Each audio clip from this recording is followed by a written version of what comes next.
যত যাই হোক এবার আমাদের অফিসের পিকনিকটা বেশ বড় করে আয়োজন করতে হবে। সবাই মিলে স্যারকে ধরলে হবে, কি বলো? হ্যাঁ, করা যেতে পারে, গুড ডিসিশন। দরকার পড়লে আমরা এবার অফিসের ফান্ডে কন্ট্রিবিউট করব, কিন্তু একটা ভালো লোকেশনে পিকনিকে যাইতে হবে। দিলাম না হয় চাঁদা, সমস্যা নাই তো। এভাবে পিকনিকে যাওয়ার মজাই আলাদা। আচ্ছা, কিন্তু আরেকটা কথা হচ্ছে, স্যারকে গিয়ে বলবে কি কথাটা? অনন্য বলুক, প্রত্যেক বছর তো আমরাই বলি।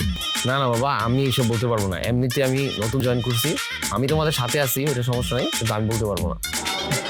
এটা ঠিক বাহ, বলছো। আড্ডা হচ্ছে না? Very good, very good.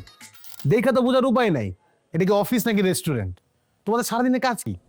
কোথায় পিকনিক হইতেছে, কার বাসায় পার্টি, কার বার্থডে, এগুলো নিয়ে সারাদিন পরে থাকো। কপাল করে পাইছিল একটা ইনচার্জে ভাই। নরম মনের মানুষ তো কারোর কিচ্ছু কয় না। একটা অফিসের মূল মন্ত্র কি হওয়া উচিত? কাজ, কাজ আর কাজ। আর তোমাদের মূল মন্ত্র কি? পিকনিক, পার্টি, জন্মদিন। অফিসটা চলবে কেমনে এগুলো করে?